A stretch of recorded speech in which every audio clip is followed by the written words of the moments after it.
Saya ini tahu undangan itu justru dari Twitter, bukan dari surat undangan. Jadi heboh dulu katanya Pak Ridwan itu UGM. Saya bilang nggak ada yang ngabarin. Tapi kalau nolak saya nggak enak kan. Kalau nggak dicoblos gimana?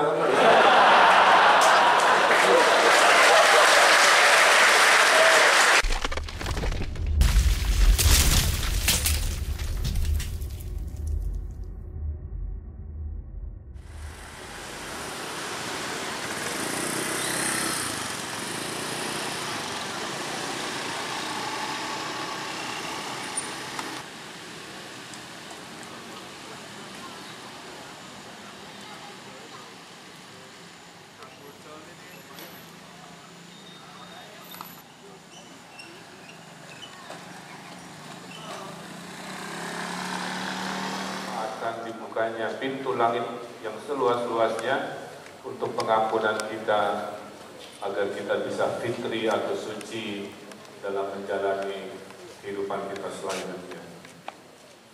Bulan Ramadan juga bahkan proklamasi kemerdekaan Indonesia itu pun terjadi di bulan Ramadan. Jadi bulan penuh kemenangan ini sangat terasa betapa banyaknya kebaikan-kebaikan.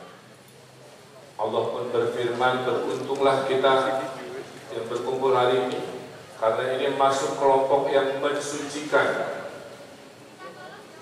jiwa. Qad aflaha man zakaha wa qad khaba man dassaha, di surat As-Saff. Beruntunglah kita yang mensucikan jiwa kita, dan merugilah kita yang mengotorinya. Makanya kalau mau soleh, bergaulah dengan orang-orang soleh, pasti ke bawah soleh. Kalau mau jadi jodoh yang sakinah mawaddah rahmah, carilah di tempat-tempat penuh orang-orang soleh, pasti mendapatkan jodohnya yang juga golongan tersebut. Sebaliknya, kalau hidupnya mau negatif, bergaulah dengan orang-orang yang julid dan nyinyir, pasti terbawa negatif. Bergaulah dengan netizen-netizen yang juara terjulit se-ASEAN, pasti hidupnya akan terbawa dari pikirannya, jempolnya, postingannya akan terbawa negatif. Maka jika ingin optimis, bergaulah dengan Gubernur Jawa Barat, insya Allah hidupnya akan selalu optimis, apapun masalah. Pulang dari Jogja, saya akan meluncing aplikasi minyak goreng. Bukan, lucu, ini serius. Jadi nanti warga Jawa Barat bisa pesan minyak goreng via online. Kami kirimkan ke rumah-rumah tanpa pihak orang ketiga. Biaya kirimnya ditanggung oleh pemerintah Provinsi Jawa Barat. Kira-kira begitu.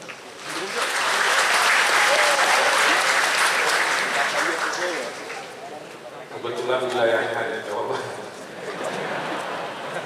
Di Jawa Barat ada program satu desa, satu hafiz Quran. 3 tahun terakhir saat saya memimpin, alhamdulillah dari 5.300 desa, sekarang sudah 4.700-an desa punya penghafal 30 juz Al-Quran. Sehingga di sisa jabatan saya sampai tahun depan, saya berdoa, ya Allah, mudah-mudahan seluruh desa di zaman saya menjadi gubernur tidak ada yang tidak punya penghafal 30 juz. Saya titip juga, kalau siang hari mungkin panas di Jogja, suka tidak konsen, hati-hati jangan pura-pura lupa puasa ya. Sering terjadi gitu, dengan alasan tertentu, dan harus fokus karena azan asar itu mirip dengan azan maghrib. Jadi hati-hati. Saya banyak mendengar tiba-tiba berbuka dengan alasan sudah azan dan langit gelap karena mendung padahal masih asar. Saya ingin memotivasi adik-adik yang rata-rata umur 20 tahun. Saya sekarang sudah 50 tahun, adik-adik usianya saya ukur rata 20 tahun. 20 tahun itu generasi Z, ya, bukan milenial lagi. Jadi adik-adik jangan mau disebut milenial. Milenial itu yang sudah punya anak tua, yang lagi krisis identitas, gitu ya, pindah-pindah kantor, bingung karirnya, kira-kira begitulah, korban-korban, crazy rich, binomo, apa, itu rata-rata milenial. Ya. Kalau lahir sebelum tahun 60-an itu disebut generasi baby boomer, orang tua saya. Kalau lahir tahun 70-an kayak saya, itu disebutnya generasi X. Ya. Dalam matematika, X itu faktor X. Yang suka disebut ya, ini kenapa sukses atau gagal ada faktor X. Artinya tidak jelas. Jadi memang saya dan Pak Ganjar generasi X, generasi tidak jelas. Setelah X generasi Y, milenial, ya, generasi Y itu dalam kurung milenial. Berikutnya Anda generasi Z, dan anak-anak yang masih SD itu disebut generasi A karena Z-nya sudah lewat. Ya, jadi alfabetnya berhenti sampai huruf Z. Poinnya apa? Di Anda yang sekarang usia 20 tahun ini, Indonesianya ranking 16 ekonominya. Ya. Jadi ekonomi dunia ini sekarang ada 200 negara, Indonesia ranking 16 di G20, paham ya? G20 itu adalah 20 negara, tapi menguasai 85% ekonomi dunia. Dan Anda berada di ranking 16, itu lumayan. 10 tahun lagi, kalau kita ini damai, tidak bertengkar, ya, inovasi, kita bisa ranking 10 ekonomi dunia. Dan di 2045, 23 tahun dari sekarang, saat saya 74 tahun, yang senior di sini saya doakan panjang umur, ya, itu kita insya Allah ranking 4 dunia. Jadi 1945 saat Ramadan diproklamasikan sebagai negara merdeka, Ramadan 2045 kita insya Allah proklamasi sebagai negara adidaya. Amin. Tetapinya menuju negara adidaya itu ada 3 syarat. Syarat pertama, sumber daya manusianya harus berkualitas. Tidak boleh ada stunting. Stunting itu fisiknya tidak tumbuh, otaknya lemah berpikir. Pasti besarnya jadi geng bansos, tangan di bawah. Ya. Menjadi beban negara ketimbang menjadi mesin negara. Maka doa saya, memang pasti pinter-pinter kan, Anda semua harus jadi golongan tangan di atas, golongan berilmu, golongan yang menjadi mesin negara. Amin. Syarat kedua adalah ekonominya harus ekonomi unggul. Ekonomi unggul itu 1, ekonomi digital, 2, ekonomi hijau, 3, ekonomi kreatif, dan 4 adalah ekonomi hilirisasi industri. Kalau 4 itu dikuasai, jadi negara adidaya di 2045. Amin.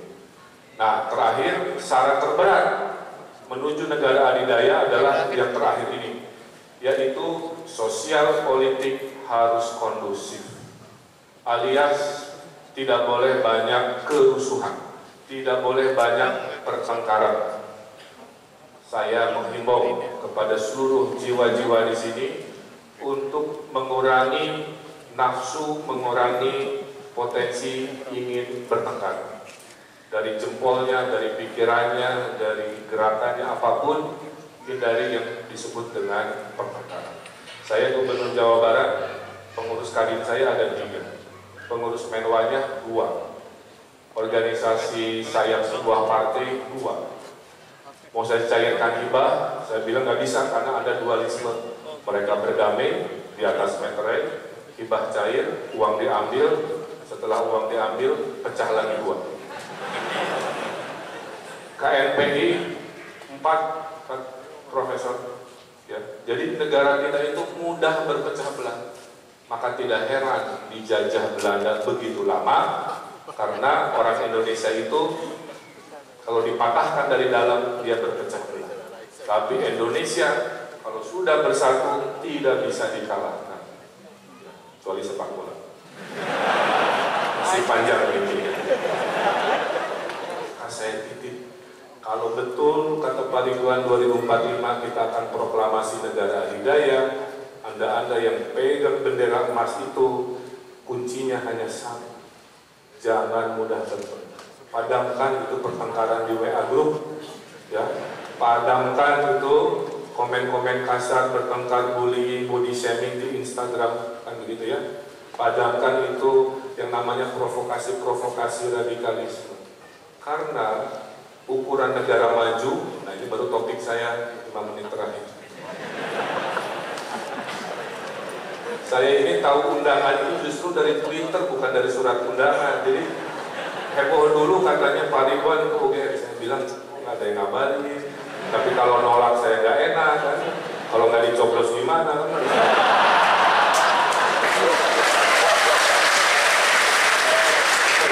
Jadi saya bilang ke ajudan saya, batalkan semua agenda itu, terbang kita ke Jogja. Alhamdulillah tadi terbang, mendarat di Alisatu. Tapi banyak berkah lah ya. Saya itu hanya, detak jantung saya itu selalu hanya di 2 kota, 1 di Bandung, 2 di Jogja. Itu tandanya biologi saya itu nyaman dengan wilayah yang berbeda. Saya titip itu ya, agar bangsa kita ini bisa menjemput, setuju ya, 2045. Karena saya tidak khawatir, maaf ya, urusan pinter-pinteran orang kita insya Allah pinter ya. Urusan sehat insya Allah bisa, tapi urusan nafsu bertengkar saya masih khawatir. Terbukti di survei siapakah tadi netizen terjulit se-Asia Pasifik adalah netizen Indonesia.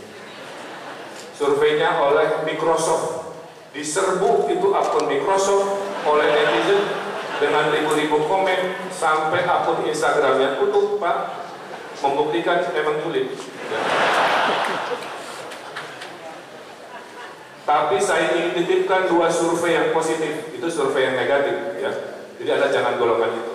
Survei yang bagus ada 2. Yang pertama adalah survei di manakah negara yang pemudanya paling optimis di dunia. Ternyata pemuda yang paling optimis di dunia adalah pemuda-pemuda Republik Indonesia. Kita bukan Eropa. Eropa itu masa lalu. Makanya kalau kamu mau wisata masa lalu, lihat Romawi, Yunani, bangunan tua, pasti ke Eropa. Setuju kan? Masa kini masih Amerika. Twitter dari Amerika, Facebook dari Amerika, IG masih di Amerika. Tapi masa depan ada di Asia, khususnya kita. Ya, negara yang sekarang ranking 16, ASEAN aja nggak ada, hanya kita, dan seterusnya. Survei kedua, di manakah negara yang paling baik hati? Bahasa Inggrisnya Generosity Index, yang paling rajin sedekah. Tahun lalu, 2 tahun lalu adalah New Zealand. Tahun 2021 ternyata yang paling banyak bersedekah, paling baik hati adalah masyarakat Indonesia. Walaupun wajahnya susah-susah seperti jamaah di sini, tapi kalau ada nemu orang lebih susah, jiwa sedekahnya luar biasa. Dan karena nyumbangnya digital, suka ada testimoni kan? Saya sampling pakai 3 testimoni. 1 anak kecil SD untuk membuktikan survei ini benar. Kang Emil, Pak Emil, saya nyumbang 10.000, hari ini saya tidak jajan. Demi rohingya anak SD. Yang kedua, Kang Emil, saya nyumbang 100.000, tapi titip doa orang tua saya yang sudah meninggal. Dan yang ketiga, Pak Ridwan, saya nyumbang 1 juta, ibu-ibu ya. Ini saya jual cincin Pak Ridwan, masih tahu dari mana datangnya uang sedekah. Penjualan cincin Pak Ridwan dari pemberian mantan yang kawin duluan. Jadi itulah orang Indonesia, sambil baik hati, hobinya curcol. Nah, jadi kesimpulannya, pertahankan sebagai pemuda paling optimis sedunia, pertahankan kualitas kelas dunia sebagai masyarakat yang jago bersedekah, tapi kurangi tadi ya, jiwa-jiwa bertengkarnya, jiwa-jiwa julidnya, supaya membersamai kondusivitas sosial politik dengan ekonomi digital, ekonomi hijau, hilirisasi industri, dan SDM yang luar biasa. Maka insya Allah kita jemput Ramadan 2045 dengan menjadi negara adidaya. Nanti jadi gubernur, betul, adalah adik-adik, oleh gubernur Jogja mungkin ya, gubernur yang akan jadi presiden, adik-adik yang akan menjadi rektor, adik-adik yang menjadi CEO, menteri, BUMN, kan alumni UGM kan hebat-hebat lah saya percaya, amin. Dan tentu yang penting mah bahagia dunia akhirat, ya, bisa meraih kebahagiaan dengan cara sebaik. Terima kasih, itu yang bisa saya sampaikan. Saya tutup dengan pantun sedikit. Ikan hiu makan permen. I love you, keluarga besar UGM.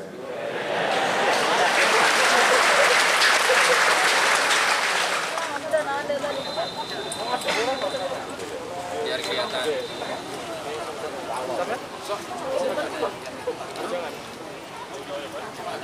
Aku menang lah, aku menang.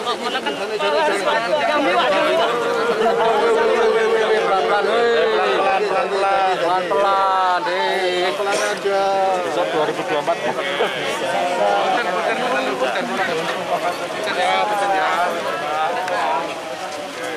Yang udah gantian Pak.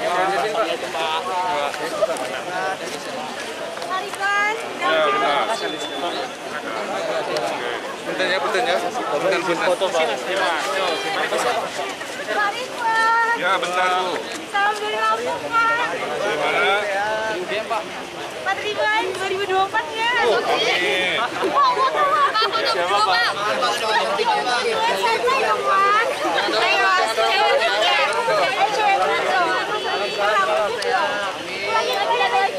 Saya dong Pak. Opa lelah. Pak, sekali Pak. Oke.